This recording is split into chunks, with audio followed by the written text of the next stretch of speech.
بسم اللہ الرحمن الرحیم۔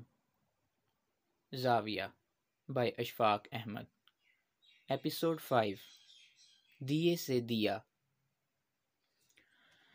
یہ اس زمانے کی بات ہے جب میں نیا ولایت سے آیا تھا، تو اس بات کی دھن سوار تھی کہ کسی سے ہمارے یہاں، جسے وزڈم آف ایسٹ کہا جاتا ہے، اس کے بارے میں معلومات اکٹھی کی جائیں۔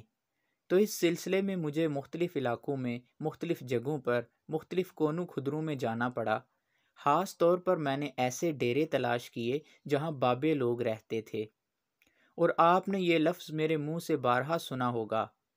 تو میں حضرت سائیں، حضرت شاہ صاحب کے ڈیرے پر جاتا تھا اور ان سے اس علم کے بارے میں جانکاری حاصل کرنے کی کوششیں کرتا تھا جو علم کتاب میں موجود نہیں ہے، اور وہ میرے علم کے ساتھ بڑی بری طرح سے ٹکراتا تھا، کیونکہ میں ایک اور طرح سے تیار کیا گیا تھا علم کے معاملے میں۔ وہاں کا علم ایک اور طرح کا علم تھا، لیکن مجھے اس میں دلچسپی تھی۔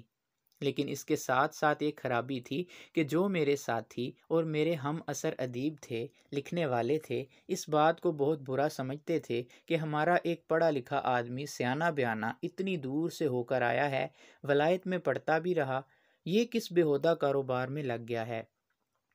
اور ان کو بڑی تکلیف بھی ہوتی تھی، اور میرے خلاف بڑے کالم بھی لکھے گئے۔ میری بیوی بہت ناراض ہوئی کہ آپ یہ کیا کام کرتے ہیں، تو میں چھپ چھپا کے ڈر ڈرا کے جاتا تھا۔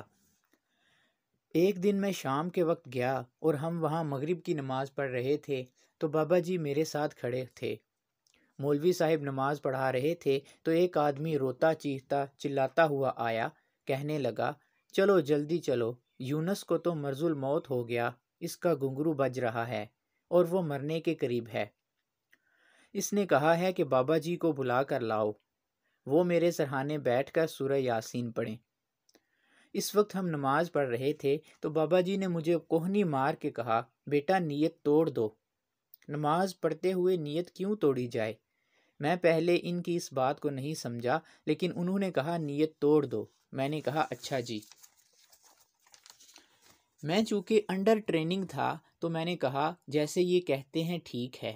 کہنے لگے، دیکھو اعلان ہو گیا ایک آدمی مشکل میں ہے، پہلے اس کی مشکل دور کی جانی چاہیے، پھر آ کر ہم نماز پڑھ لیں گے، بعد میں پڑھ لیں گے، کیونکہ نماز کی تو قضا ہے، خدمت کی کوئی قضا نہیں۔ کوئی آدمی سائیکل سے گر جائے، زخمی ہو جائے، آپ کہیں میں مغرب پڑھ کر آتا ہوں پھر آ کر تمہیں اٹھاؤں گا، یہ بات ٹھیک نہیں۔ اب یہ بات میرے لیے بالکل نئی تھی اور عجیب تھی۔ خیر اٹھے، جس گھر جانا تھا گئے، وہ بھی دیکھا۔ خیر وہ ایک لمبی کہانی ہے، میں پھر کبھی سناؤں گا، اور وہ دلچسپ ہے۔ واپس اپنی جگہ پر ہم لوٹ کر آئے، رکشہ سے اترے تو میں نے رکشہ والے کو کچھ پیسے دیے۔ اس کے کوئی 3 روپے 80 پیسے بنتے تھے، میں نے اس کو 4 روپے دے دیے۔ وہ یہ سمجھا کہ میں نے بہت بڑا مارکا مارا ہے، تو بابا جی نے پوچھا، پت پیسے دے دیے؟ میں نے کہا دے دیے۔ کہنے لگے کتنے دیے؟ میں نے کہا 4 روپے۔ تو کہنے لگے کیوں؟ میں نے کہا اس کے 3 روپے 50 پیسے یا 80 پیسے بنتے تھے، میں نے اسے 4 روپے دے دیے۔ انہوں نے کہا نہیں 5 دینے سی نا۔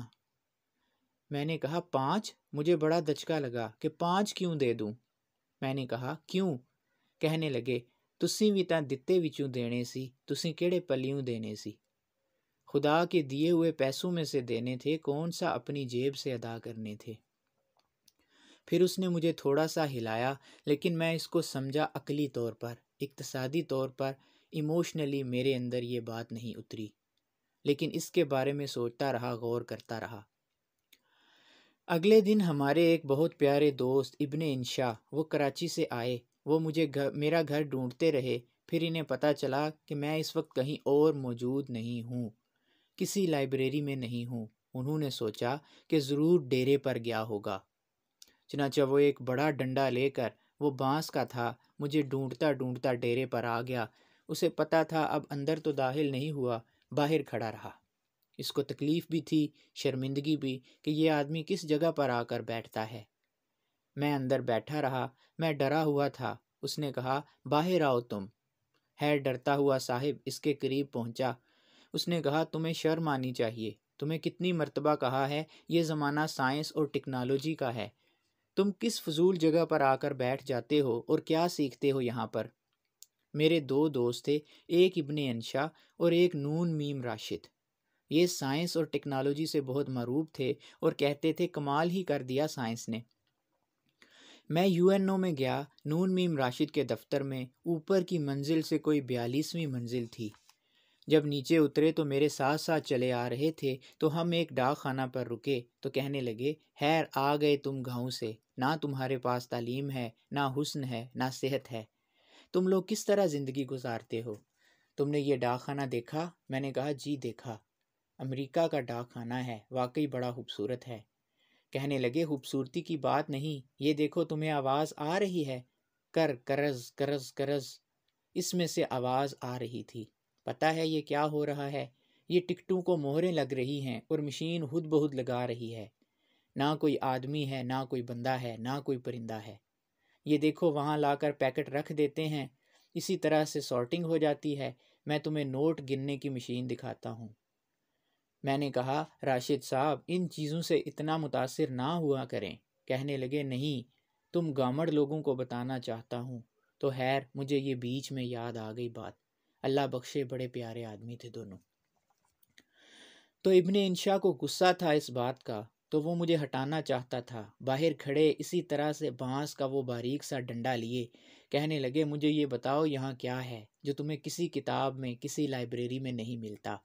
کون سی چیز ہے؟ میں نے کہا انشا کچھ خاص نہیں، کچھ ایسی چیزیں مشاہدے سے گزرتی ہیں جو مختلف ہوتی ہیں۔ کہنے لگا کیا؟ میں نے کہا کل ہم گئے تھے، اس طرح سے رکشہ کا کرایہ دیا، اس رکشہ میں سے اترے، اس طرح سے میں نے پیسے دیے، اس طرح سے بابا جی نے کہا تو نے 5 ہی دے دینے تھے، تو کیا تھا، تو نے دتے میں سے دینا ہے، تو نے کون سا پلے سے دینا ہے؟ تو انشا خاموش ہو گیا یہ سن کر۔ اب وہ شاعر آدمی تھا، اس کی روح بہت پیاری تھی، وہ یہ تو برداشت نہیں کر سکتا تھا کہ بڑی اچھی بات ہے، لیکن اس نے سن لی، ختم ہو گیا یہ سین۔ اس کے کوئی 2 مہینے بعد میں کراچی گیا تو انشا جی کے دفتر ملنے پہنچا۔ انشا بیٹھا کام کر رہا ہے، ہم گپ لگا رہے ہیں، ادھر کی باتیں ادھر کی باتیں، بہت خوش۔ ایک لڑکی آئی، اس کی صحت بہت خراب تھی، اس کی آنکھوں میں یرکان اتنا نمایاں تھا جیسے رنگ بھرا ہو پیلا۔ اس نے چھپانے کے لیے اپنی آنکھوں میں سرمے کی بہت موٹی تہ لگا رکھی تھی، تو کالا برقع اس نے پہنا ہوا تھا۔ آ کر کھڑی ہو گئی انشا جی کے سامنے، اس نے ایک خط ان کو دیا، وہ خط لے کر رونے لگا، پڑھ کر اس لڑکی کی طرف دیکھا، پھر میز پر رکھا، پھر دراز کھولا، کہنے لگے بی بی میرے پاس اس وقت یہ 300 روپے ہی ہیں، یہ تم لے لو، پھر بعد میں بات کریں گے۔ کہنے لگی بڑی مہربانی۔ وہ بچکی سی ہو گئی بیچاری اور ڈر سی گئی، گھبرا سی گئی۔ اس نے کہا بڑی مہربانی دے دیں، وہ لے کر چلی گئی۔ جب چلی گئی تو میں نے انشا سے کہا انشا یہ کون تھی؟ کہنے لگے پتہ نہیں۔ میں نے کہا اور تجھ سے پیسے لینے آئی تھی، تو نے 300 روپے دے دیے اور تو اس کو جانتا بھی نہیں۔ کہنے لگا نہیں میں اتنا ہی جانتا ہوں، یہ خط ہے، اس میں لکھا ہے محترم انشا صاحب میں آپ کے کالم بڑے شوق سے پڑھتی ہوں اور ان سے بہت خوش ہوتی ہوں، اور میں یہاں پر لیاری میں ایک پرائمری اسکول میں ٹیچر ہوں اور میری تنخواہ 130 روپے ہے۔ میں اور میرا بابا ایک کھولی میں رہتے ہیں جس کا کرایہ 160 روپے ہو گیا ہے اور ہم وہ ادا نہیں کر سکتے، اور آج وہ بندہ سامان اٹھا کے باہر پھینک رہا ہے۔ اگر آپ مجھے 160 روپے دے دیں تو میں آہستہ آہستہ کر کے 10 روپے کر کے اتار دوں گی۔ میں کراچی میں کسی اور کو نہیں جانتی سوائے آپ کے، وہ بھی کالم کی وجہ سے۔ میں نے کہا اوئے بے وقوف آدمی، اس نے تجھ سے 160 روپے مانگے تھے، تو نے 300 دے دیے۔ کہنے لگا میں نے بھی تو دتوں میں سے دیا ہے، میں نے کون سا پلے سے دیا ہے۔ اس کو بات سمجھ میں آ گئی تھی، یہ نصیبوں کی بات ہے، یعنی میری سمجھ میں نہیں آئی۔ میں جو بڑے دھیان سے جاتا تھا، ڈکٹیشن لیتا تھا، کوششیں کرتا تھا جاننے کی۔ میں نے کہا اوئے یہ فقرہ تو میں نے کہیں سنا ہوا ہے۔ کہنے لگا میں نے کچھ کالم لکھے تھے، یہ ان کا معاوضہ تھا، یہ 300 روپے میرے پاس ایسے پڑے تھے، میں نے دے دیے۔ تو کوئی 8 مہینے بعد میری پھر اس سے ملاقات ہوئی، لاہور آیا تو کہنے لگا وہ جو فلسفہ تیرے بابا کا ہے بڑا خوفناک ہے اور بہت بڑا ہے، اس میں سے تو آدمی باہر ہی نہیں نکل سکتا۔ میں نے کہا کیوں؟ کہنے لگا میں نے اس لڑکی کو 300 روپے دیے تھے تو میری جان عذاب میں پڑ گئی، میں ٹوکیو ایک میٹنگ اٹینڈ کرنے گیا، وہاں مجھے یونیسکو سے خط آیا، تمہارا $1000 ہمارے پاس پڑا ہے، وہ بتائیں ہم آپ کو کہاں بھیجیں۔ میں نے اس کے جواب میں لکھا، میں چونکہ سرکاری ملازم ہوں اور سرکاری حیثیت سے آپ کی خدمت میں حاضر ہوا تھا، اس لیے میری گورنمنٹ نے مجھے سارا ٹی اے دیا تھا۔ انہوں نے کہا اس کا اس کے ساتھ کوئی تعلق نہیں، یہ ہماری طرف سے ہے جو ہم سارے پارٹیسپینٹ کو تحفے میں دیتے ہیں۔ تو میں نے فوراً خط لکھا کہ خبردار اس کو ہاتھ نہ لگانا، وہیں رکھنا۔ اس زمانے میں یہی حالات تھے ڈالر کے جو آج کل چل رہے ہیں، میں وہاں آ کر لے لوں گا۔ اس کی یہ کیفیت ہوئی، اس 1 سال کے اندر اندر یورش ہو گئی پیسوں کی، ایسی جگہ سے آنے شروع ہو گئے کہ میں نے کبھی سوچا بھی نہیں تھا۔ 2 سال تک یہی کیفیت رہی۔ پھر وہ وہی ڈنڈا لے کر میرے گھر آیا لڑائی کرنے کہ تو نے مجھے یہ بڑی لعنتی بات بتا دی ہے، میں اتنا تنگ آ گیا ہوں، اس سے اتنے پیسے میرے پاس آنے لگے ہیں کہ میں بھرتا ہی نہیں ہوں، اب میں نے دینے بند کر دیے ہیں، خدا نہ کرے میرے سامنے کوئی تڑپ کے مر جائے، میں تب بھی کچھ نہیں دیتا، کیونکہ یہ تو عذاب ہے، دیتے جاؤ تو آتے جاتے ہیں، دیتے جاؤ تو آتے جاتے ہیں۔ واٹ از دس؟ میں نے کہا اس کا علم تو مجھے بھی نہیں، میں تو ابھی پوچھ رہا ہوں اور سیکھ رہا ہوں کہ یہ کیسے ہوتا ہے۔ تو میں نے یہ بات زندگی میں عجیب و غریب دیکھی کہ اگر آپ دیتے ہیں تو وہ لوٹ کر آپ کے پاس آتا ہے، یہ صدائے بازگشت ہے جو لوٹ کر واپس آتی ہے۔ آدمی سوچتا ہے یہ 70 روپے تھے، اس میں سے میں نے 30 روپے دے دیے، تو میں نے تو ابھی تھیسس لکھنا ہے، PhD کرنی ہے، تو بعد میں خرچ بھی کرنے ہیں، کہاں سے آئیں گے؟ حالانکہ یہ بات اس طرح سے نہیں ہے۔ اب اللہ میاں کا عجیب و غریب سسٹم ہے، وہ یہ کہ جو کچھ آپ دیتے رہتے ہیں وہ کچھ آپ کا جمع رہتا ہے، اور اللہ وہ رجسٹر کبھی نہیں دیکھتا، وہ دوسرا لیجر مانگتا ہے جس میں سے آپ چھوڑ آئے ہوتے ہیں اور پیچھے رہ گیا ہوتا ہے۔ مجھے یاد آ گیا حضرت مجدد الف ثانی، وہ بہت سخت اصولی بزرگ تھے، لیکن ایک بات میں ان کی کبھی نہیں بھولتا۔ انہوں نے فرمایا جو شخص تجھ سے مانگتا ہے اس کو دے، کیا یہ تیری انا کے لیے کم ہے کہ کسی نے اپنا دستے سوال تیرے آگے دراز کیا؟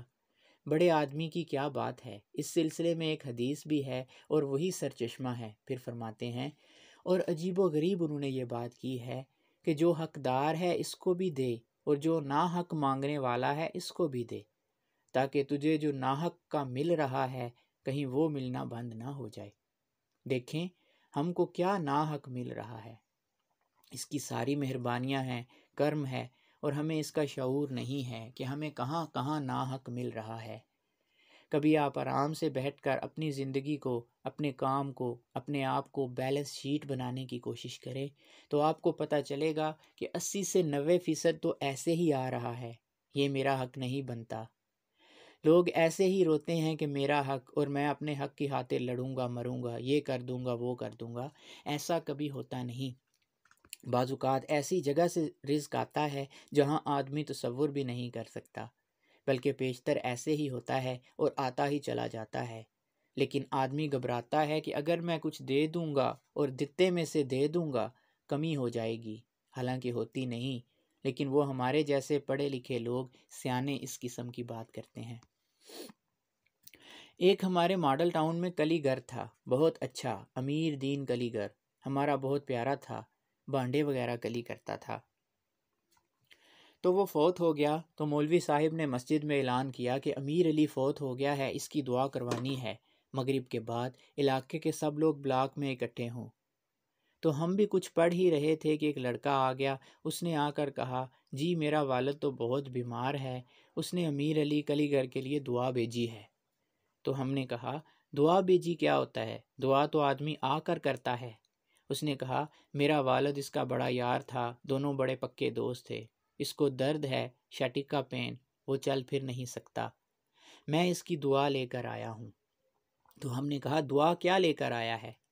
ہم لوگ گٹھلیاں وغیرہ پڑھ رہے تھے، اٹھ کے ایک آدمی نے باہر دیکھا تو لڑکا ٹریکٹر لے کر آیا تھا، پیچھے ٹرالا تھا، اور اس کے باپ نے 2 بوری گندم، آٹا، 1 بوری چاول، گڑ کا 1 گٹھا اور اس قسم کی چیزیں بھیجی تھیں۔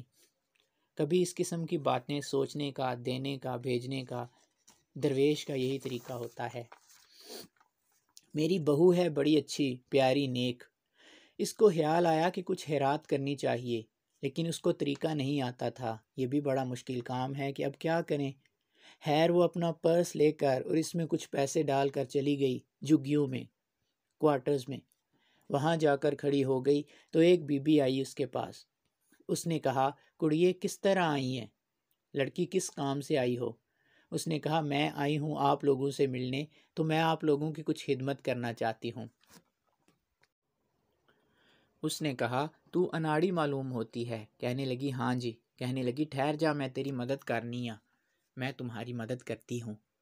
تو وہ جھگیوں میں سے ایک کرسی کھینچ کے لے آئی۔ کہنے لگی، اس پر بیٹھ جا، سانو 5-4 حدیثاں سنا، 10-12 نیک گلاں دس، سانو اچھے رہن سہن دی تعلیم دے تے 1-1 روپیہ پھڑانجی جا ساریاں نوں۔ آپ اس پر بیٹھ جائیں، ہمیں 4-5 احادیث سنائیں، 10-12 اچھی نیکی کی باتیں سنائیں، اچھے رہن سہن کی تعلیم دیں اور سب کو 1-1 روپیہ دے دیں۔ تو اصل میں یوں بی بی آتی ہوگی، اور ساری بیویاں ایسے ہی آتی ہیں، نیکی بھی سکھاتی ہیں، یہ ان کا کریکٹر ہے۔ ہم جو اپنے آباء و اجداد سے، بزرگوں سے، اپنے بڑوں سے سنتے آئے، کتابوں میں بھی کبھی کبھی پڑھنے کو مل جاتا تھا، ہم اپنی اس ثقافت کو کہیں رکھ کے بھول گئے، یا ہم نے دانستہ ان سے نظر بچا لی ہے کسی نئی ترقی کی جانب۔ میں ذاتی طور پر سمجھتا ہوں کہ ہم رکھ کے بھولے نہیں ہیں، اور نہ ہی دانستہ نظر بچائی۔ ہماری مصروفیات کا عالم کچھ اس طرح سے ہو گیا ہے کہ آپ اپنے آپ کو گروی رکھ چکے ہیں، ہر طرح کی مصروفیات کے ہاتھوں، ضروری بھی غیر ضروری بھی۔ آپ جانچنے اور آنکنے بیٹھے ہوں گے تو آپ دیکھیں گے کہ غیر ضروری مصروفیات ضروری مصروفیات سے کہیں زیادہ ہے۔ میرا پوتا ہے، اس کو ہم نے اسکول میں ابھی داخل کروایا ہے، ابھی سے مراد چھٹیوں سے 4-5 مہینے پہلے۔ تو اسے کاغذ تختی وغیرہ سب کچھ لے کر دے دیا، وہ اسکول جاتا رہا آتا رہا۔ تو ایک دن اس کے والد کہنے لگے، یار تجھے اسکول میں داخل کروایا ہے، تو کبھی پڑھتا ہی نہیں۔ کہنے لگا، کیا کروں ڈیڈی، ٹائم ہی نہیں ملتا ڈیڈی، کیا کروں۔ حاضرین میں موجود ایک صاحب بولتے ہیں، آپ کی خیرات سے مجھے اپنی دادی کا ایک واقعہ یاد آیا۔ وہ بچپن میں ہمیں کہا کرتی تھیں کہ مٹھی کو آپ جتنا کس کے بند کریں گے اس میں اتنی ہی چیز کم آتی ہے، اگر مٹھی ڈھیلی بند کریں گے تو اس میں زیادہ آئے گا۔ تو خیرات دینے کا یہی طریقہ ہے کہ ہم جتنا اپنا پیسہ کس کے رکھتے جائیں گے، اللہ تعالیٰ اس میں اتنی ہی کمی کر دے گا۔ میری دعا ہے کہ اللہ تعالیٰ آپ کو آسانیاں عطا فرمائے اور آسانیاں تقسیم کرنے کا شرف عطا فرمائے۔ اللہ حافظ۔